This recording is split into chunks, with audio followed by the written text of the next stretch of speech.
Drink told me the plan and I say I'm with it. We jumped in the car and went straight to the riches. Yeah, we went straight to the riches. He told me this one gon' bust both of our wrists. I told him he playing, he says no gimmicks. I told him let's get it. I told him let's get it like. Alright, Sam, we is back, man. I know the vibes you get like from the beginning when you dreaming that shit, boy. Train gang. Yo, just do me a favor, follow me on the gram, man. It's a Dream TV _ feel me? Follow me, gangy, and hit that subscribe button, hit that like button, feel me? We got the Cape Flats killer, the shocking crimes of Cameron Wilson. I believe they said he's 17. Yeah, bro, 17, Cape Town, South Africa. He's a serial killer. Oh my God, let go, man. I'm trying to see what's up, man. The Cape Flats area on the outskirts of Cape Town, South Africa is a harsh world. It's an area plagued by poverty, gangs, and substance abuse issues. Located on the low-lying flatlands southeast of the city center, neighborhoods like Valhalla Park and Heinz Park are home to both ordinary families trying to make the most of the circumstances, and dangerous gangs who compete for money, power, and control. It's against this backdrop that a young man named Cameron Wilson came of age. Even though he was only 17 years old at the time, Cameron embarked on a reign of terror that would leave the communities of the Cape Flats living in fear. Possessing a cold-blooded ruthlessness far beyond his years, Cameron showed no mercy as he raped, murdered, and assaulted dozens in just a few short years. The young killer demonstrated a complete lack of remorse for even his most gruesome crimes. Attacking without warning or provocation, See, I already know. He's sick in the head. Once I just seen this right here, he's sick.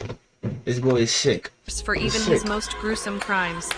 Attacking without warning or provocation, Cameron demonstrated no pattern or preference for his violence. His victims ranged across gender, ages, and had no clear connections. He killed both impulsively and also with drawn-out torture, murdering for money, for power, or just his own cruel enjoyment. With a killer instinct seemingly coursing through his veins, Cameron had the potential to become one of the most notorious serial killers and violent offenders South Africa had ever seen. He was ready to get put in handcuffs. Cameron Wilson committed his first known attack in October 2014 that would set off a string of violent crimes. On this day, 17-year-old Cameron had ended up violently stabbing a man named Alfonso van Rooyen to death, following a loud confrontation between the two. On the day of the incident, 22-year-old Alfonso was walking through a winding street in Valhalla Park, heading to visit his grandmother. Though the neighborhood could be dangerous, it was a path Alfonso took nearly every day without incident. But on that day, residents peered out their windows at the sound of shouting in the street below. They witnessed Cameron striding quickly to catch up to Alfonso, grab him by the shoulder, and spin him around. Without hesitation, Cameron plunged a knife deep into Alfonso's chest, leaving him to bleed out on the sidewalk. Although the attack was witnessed by several members of the public, most were too afraid to come forward. This was because Cameron's father was a prominent member of the 28's prison gang, one of the most notorious and dangerous prison gangs in South Africa.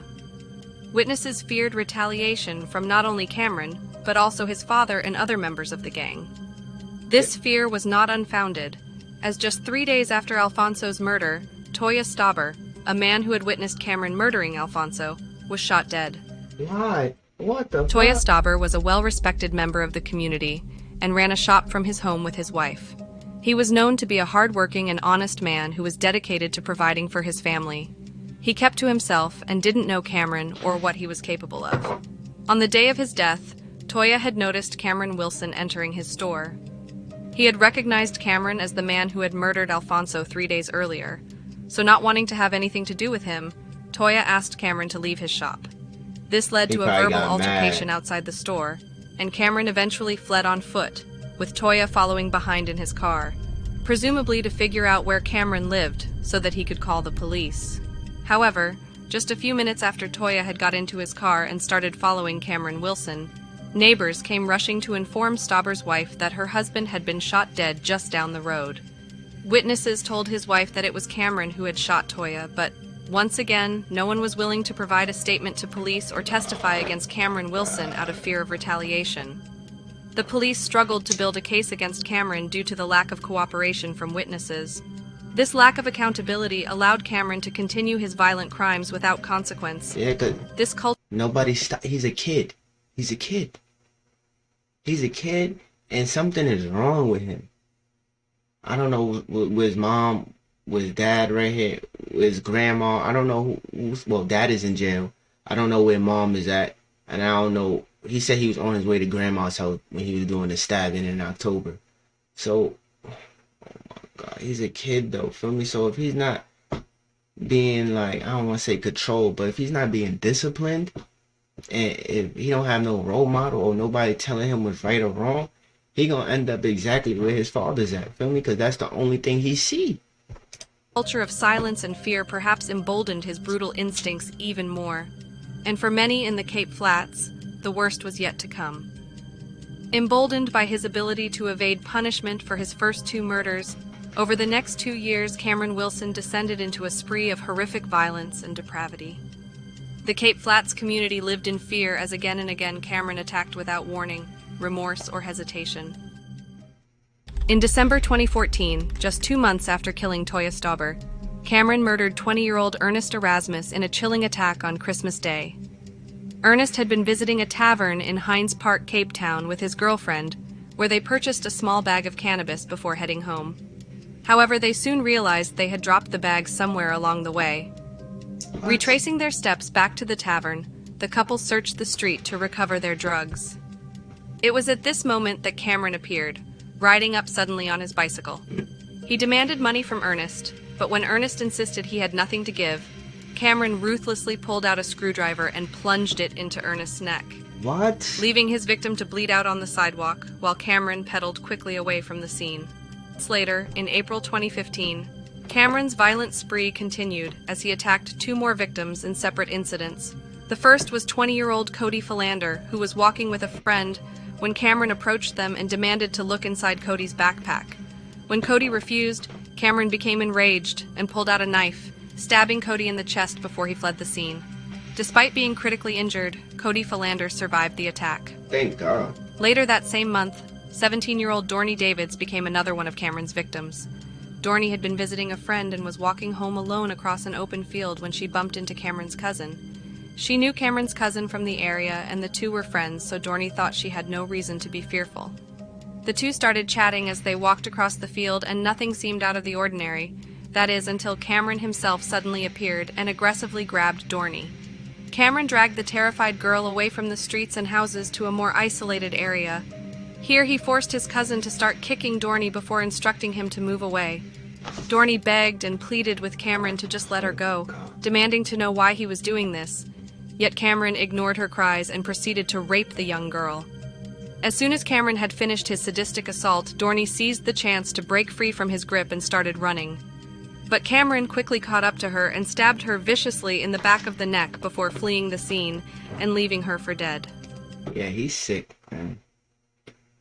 He's sick and disgusting, bro. I only imagine, I only imagine what his father did and what he had to experience at home. Cause for some reason, I feel like he's seen something at a young age for him to act like this, though. Feel me? He had to. There's something going on.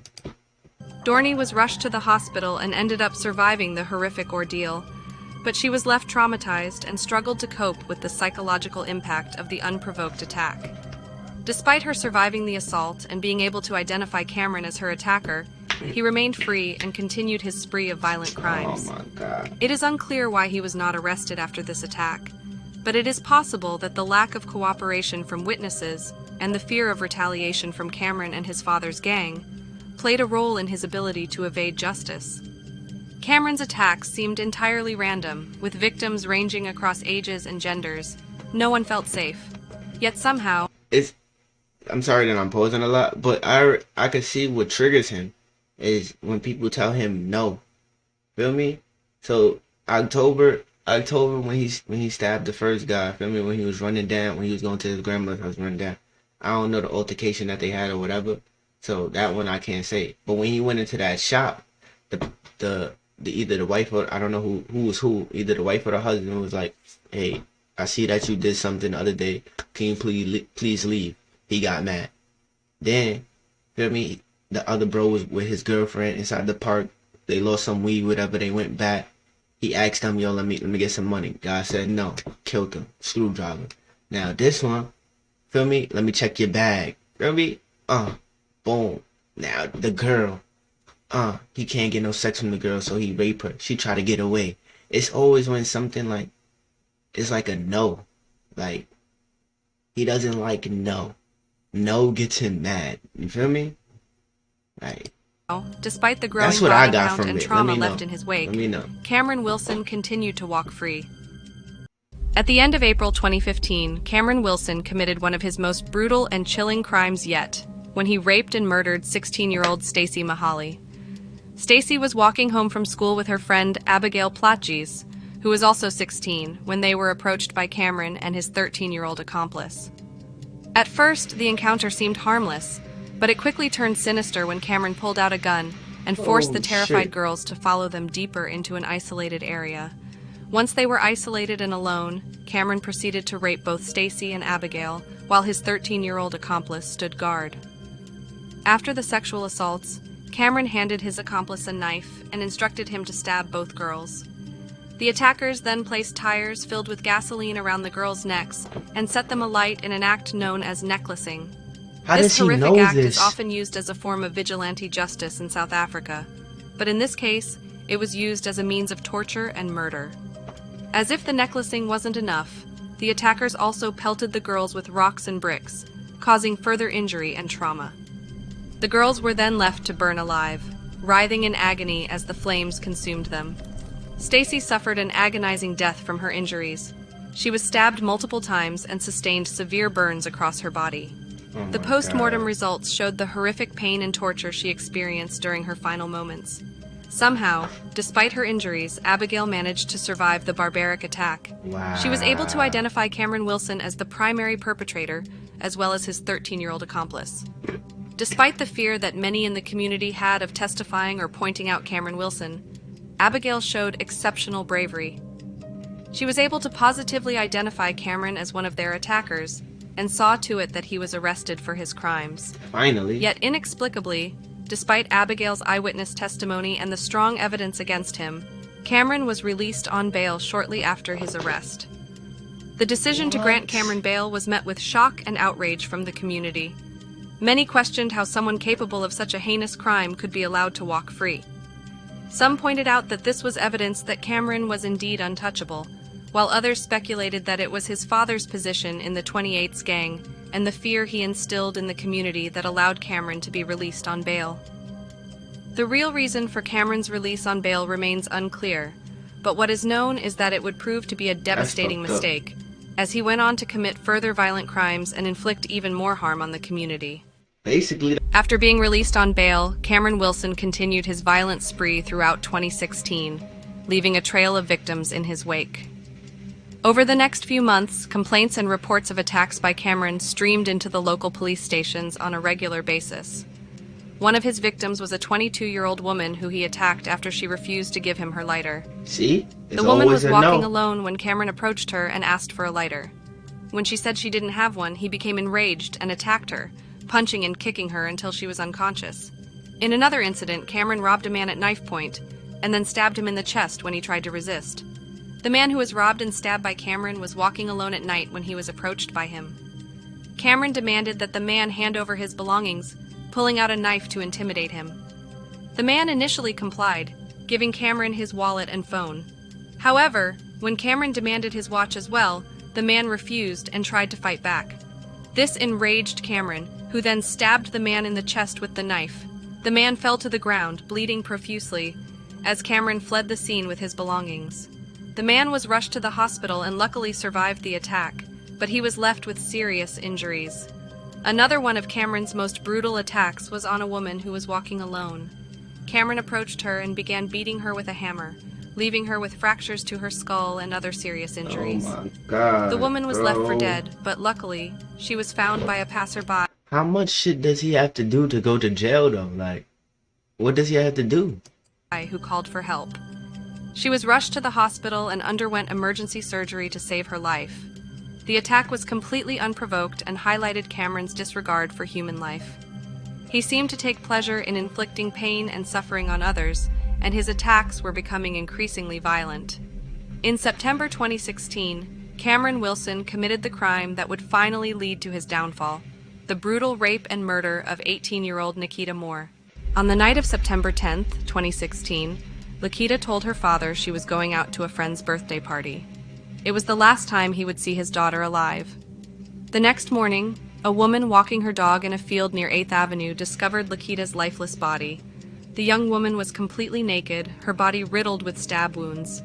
Investigators would later determine that Lakita had been stabbed a staggering 98 times, with dozens of wounds to her chest, back, and stomach. Her face was brutally beaten, and her jaw shattered. But worst of all, her breasts and genitals had been viciously mutilated. Parts of her intimate anatomy had been sliced away entirely. Blood spatter evidence suggested a frenzied attack. Lakita appeared to have desperately tried to flee for her life, but her killer chased her down and dragged her back to the murder scene. Drag marks, along with defensive wounds on Lakita's hands, painted a picture of a horrific, prolonged ordeal with Lakita desperately fighting for her life. As news of Lakita's murder spread through the community, shock and grief gave way to outrage and despair. Family and friends were left reeling at the incomprehensible cruelty of her death. Lakita's mother, Shireen, fell into a catatonic state and had to be sedated. Her father, Andrew, was so overwhelmed that he couldn't bring himself to identify her body. The task fell to Lakita's aunt, who nearly collapsed at the sight of her brutalized niece. Determined to find Lakita's killer, detectives began interviewing her family and friends. One of the first people they spoke to was Lakita's 16-year-old sister, Mercia. Mercia revealed critical information that would lead investigators straight to Cameron Wilson. Lakita and Cameron had known each other for several years before her murder. In fact, Cameron was the cousin of Lakita's sister Mercia's boyfriend. He would often visit the Moore household to spend time with his cousin, and it was during these visits that he first met Lakita. Initially, their interactions seemed friendly, but over time Cameron began to develop an obsessive interest in Lakita. Mercia told detectives that in the weeks before her murder, Cameron had begun relentlessly pursuing Lakita. He bombarded her with explicit text messages and threatened her when she refused to date him. Mercia recounted a chilling incident the day before Lakita's death, when an enraged Cameron barged into their home and grabbed Lakita, holding a knife to her throat. He warned there would be consequences if she continued to reject him. On the day of her murder, Cameron once again showed up at the Moore residence, uninvited and clearly intoxicated. He confronted Lakita and warned her not to attend the party that night, as he didn't want her around other guys. Shaken but undeterred, Lakita still went to the party, not wanting Cameron's threats to control her life. It was a decision that would prove fatal. Mercia told detectives that she had been at the same party as Lakita on the night of her death. They arrived at the party at around 8 p.m. The Valhall Park Civic Center was already packed with young people dancing and socializing. Colorful lights flashed across the room as music pumped from the speakers. Lakita quickly spotted her friends and made her way over to them, greeting them with hugs and laughter. Shortly after Lakita arrived, Cameron Wilson showed up uninvited. He immediately sought out Lakita and tried to pull her aside to talk. Witnesses reported that Cameron seemed agitated and angry, grabbing Lakita's arm and yelling at her over the loud music. Lakita looked visibly shaken and tried to pull away from him. Mercia noticed the commotion and rushed over to intervene. She got in between Cameron and Lakita, telling Cameron to leave her sister alone. A heated argument ensued, with Cameron shouting over Mercia's objections. At one point, he shoved Mercia aside and grabbed Lakita by the hair, trying to drag her towards the exit. Other partygoers took notice of the escalating situation and stepped in to help. A group of Lakita's male friends confronted Cameron, pushing him away from Lakita and telling him to get out. Enraged, Cameron shouted over the music that Lakita belonged to him and threatened to act as he pleased towards her. He then stormed out of the party, glaring at Lakita as he left. Nah, that's sick. At some point during the night, Cameron had made his way back into the party, and witnesses recounted seeing him speaking to Lakita. They said that Lakita appeared upset but resigned, and after a tense conversation, she was seen leaving the party with Cameron, although reluctantly. Mercia, who had kept a close eye on her sister the entire evening, grew concerned when she saw Lakita heading out with Cameron. She quickly caught up to them outside and confronted Cameron, asking where he was taking her sister. According to Mercia's later testimony, Cameron seemed agitated and defensive when she approached them. He told Mercia that he and Lakita were just going to get some box wine from a nearby liquor store, and that it was none of her business. Mercia found this odd, as the liquor stores would have been closed at that hour. Sensing something was off, Mercia pleaded with Lakita not to go with Cameron. She reminded her sister of Cameron's earlier threats and controlling behavior, urging her to come back inside with her where it was safe. But Lakita, perhaps not wanting to cause a scene, that's what she fucked up. She should have stayed next to her male friends. You feel me? No, actually, she should have called her mom or father and told her to come get her. Because this is not safe right here. Feel me? Or stay next to the male friends. Make sure she was Gucci throughout the night if she wanted to stay. But, yeah, that boy is sick, gang. He's sick as fuck. And sometimes, yo, ladies, fellas, y'all gotta listen to y'all friends, gang. Like, if they telling y'all something isn't good, listen to them, gang, because they probably helping you. They probably helping you. Or underestimating the danger she was in, brushed off Mercia's concerns. Lakita assured Mercia that she would be fine and that she'd be back soon. She told her sister to go back inside and enjoy the rest of the party. Mercia, still uneasy, asked Lakita to promise to call her if anything happened or if she needed help. Lakita agreed and then walked off into the night with Cameron. That was the last time Mercia would see her sister alive. She would later deeply regret not doing more to stop Lakita from leaving with Cameron that night, and the guilt would haunt her for years to come. Police believe that after leaving the party with Lakita, Cameron took her to a secluded field near 8th Avenue. It was there that he brutally raped and murdered her, subjecting her to hours of unimaginable torture. Lakita fought back valiantly, but was ultimately overpowered by her murderer's rage. After hours of unimaginable torment, Cameron left Lakita's battered, lifeless body exposed in that field, discarded like trash. He calmly walked away from the scene, leaving behind a trail of blood and horror. As if Lakita Moore's brutal murder wasn't horrifying enough, the Cape Flats community was dealt another devastating blow the very next day. On September 11th, 2016, just hours after Lakita's body was discovered, a passerby stumbled upon the lifeless body of 20-year-old Xavier Bester in a field not far from where Lakita had been killed. Xavier was a neighbor of the Moore family and lived with his mother and sister in the area. He was known to be acquainted with both Lakita and Cameron Wilson. In fact, some residents whispered that Xavier had been romantically involved with Lakita, although her family denied this. Detectives noted the eerie similarities between Xavier's murder and Lakita's. Like Lakita, Xavier had been stabbed multiple times and left in a secluded area. The proximity of the two crime scenes and the timing of the murders raised suspicions that the cases were connected. As investigators dug deeper, a chilling theory emerged. Several witnesses came forward claiming they had seen Xavier at the same party Lakita had attended the night before. Some even recalled seeing him arguing with Cameron. Yep, I was just about to say that. That was probably the male friend that was arguing with him. Feel me? Or he probably seen Lakita talking to him a little bit. My boy jealous. You can see in his face that he just mad. Like, he's just a jealous person. Like, he just want his way. That's it. Cameron Wilson outside the venue. Following the discoveries of Lakita Moore and Xavier Bester's bodies, the pressure mounted on law enforcement to apprehend Cameron Wilson.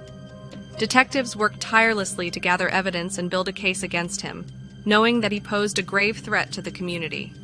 After an intense manhunt, Cameron was finally tracked down and arrested on September 12, 2016. As he was taken into custody, he showed no remorse or concern, smirking at officers and seeming almost amused by the situation. Despite the mounting evidence against him, Cameron maintained his innocence in all the crimes he was accused of. For each murder charge, he had a different story or alibi. In the case of Lakita Moore, Cameron claimed that on the night of her murder, he had been at home with his mother, watching movies and playing video games. How? Cameron's mother, Sylvia Wilson, staunchly defended her son, insisting that he had been with her the entire evening and could not have committed the crime. When confronted with eyewitness accounts placing him at the party with Lakita and leaving with her shortly before she was killed, Cameron changed his story. He now claimed that while he had been with Lakita that night, it was actually his friend, Xavier Bester, who had killed her in a fit of jealous rage. Cameron alleged that he had tried to stop Xavier but was unable to prevent the murder. For the murder of Alfonso Fonroyen, Cameron claimed that he had been in a different part of town at the time, visiting a friend. He insisted that he had no motive to kill Alfonso, and that the witnesses who had identified him were mistaken. In Stacy Mohale's case, Cameron's alibi was that he was at a family gathering when the crime occurred. He suggested that the police look into Stacy's boyfriend as a possible suspect, claiming that he had heard rumors of domestic violence. When faced with the testimony of his But how would he know? I thought he met. I thought he. How would he know that though, gang? I thought the girl was walking with one of her friends, and he was walking with a 13-year-old, and they were just walking down the street type shit, and they just met each other type shit. No, I probably gotta go back and see. But how the fuck would he know about the boyfriend? 13-year-old accomplice, Cameron then tried to shift the blame to the young boy and insisted that it was he who had murdered Stacy. Regarding the killing of Toy Herstauber, Cameron maintained that he had never even met the victim. He accused the police of fabricating evidence against him and claimed that he was being framed for a crime he didn't commit. As for Ernest Erasmus's murder, Cameron initially claimed that he had been out of town visiting relatives when the killing happened. He's always out of However, town. when presented with evidence placing him at the scene, he changed his story. Cameron now alleged that Ernest had actually attacked him first, and that he had acted in self-defense. The sheer number of alibis and contradictory statements Cameron provided strained credulity. Investigators found it highly unlikely that he could have been in so many different places at the time of the murders, or that so many people would have motives to frame him. As the investigation progressed, the full extent of Cameron's alleged crimes came to light. He was charged with a total of 15 counts, including the 5 murders, as well as multiple counts of rape, attempted murder, assault, and illegal possession of firearms. Throughout his court appearances, Cameron maintained a shockingly dismissive attitude. He laughed, rolled his eyes, and made sarcastic comments, showing no regard for the lives he had destroyed or the pain he had inflicted on countless families. When the charges against him were read, Cameron smirked and pleaded not guilty to each count, despite the overwhelming evidence against him. In June 2017, after a lengthy and emotionally charged trial, Cameron Wilson was found guilty of 13 out of the 15 charges brought against him. The charges included 5 counts of murder, attempted murder, rape, and illegal possession of firearms. The courtroom was packed with family members of the victims, who wept and held each other as the verdict was read. For many, it was a bittersweet moment. Justice had been served, but it could never bring back their loved ones. As the judge announced the guilty verdicts, the gallery erupted in a mix of emotions. Some cried tears of relief, while others shouted angrily at Cameron, calling him a monster and a coward. Amidst the chaos, Cameron began to clap slowly, a smirk spreading across his face before he turned to the gallery, saying that at least he was still alive. For the 5 murder charges, Cameron received 5 life sentences. He was also given an additional 15 years for the attempted murder of Ernest Erasmus, as well as several years for each count of rape and illegal possession of firearms. In total, Cameron Wilson was sentenced to 5 life terms plus an additional 71 years in prison. The judge made it clear that the sentences would run concurrently, meaning that Cameron Wilson would become eligible for parole after just 25 years. Fuck that. Keep bro in there. Keep him in there. Fuck that. Fuck all that. Free. He shouldn't even get a chance to be free. Keep boy in there, bro. That boy's a menace. Keep that nigga in there. A man who had committed such heinous crimes and shown no remorse, the possibility of release seemed far too lenient. There was also frustration and anger over the fact that several other crimes Cameron was suspected of committing never made it to trial. Investigators had uncovered evidence linking him to at least 3 more murders and several rapes, but key witnesses were too terrified to testify against him, fearing retaliation from Cameron's associates. As Cameron was led out of the courtroom, he turned to face the gallery one last time. With a final, taunting grin, he blew a kiss to the crowd, reveling in their anguish and disbelief. Nah, that's tough. They need to keep him in there. Like, yo, just stay in there. Like, go with your pops. Feel me? Let your pops take care of you type shit. Cause that shit is crazy. And the system is fucked up out there, yeah? Like, why would they keep him on the street? Everybody keeps saying it's him. And they keep letting him free. Like, what the fuck? Y'all court system is crazy, yeah? That's tough. But yo, be careful out there. Let me know how y'all feel. Put it in the comments. If y'all got new videos for me, put it in the comments. Follow me in the gram. It's all a dream TV. Help me get to 25K, and y'all already know the vibes, man. You give life a new meaning when you dreaming. It's your boy Dream. I'm out of here, gang. Fake niggas, we don't do those. Fake niggas, we don't do those. Heart cold,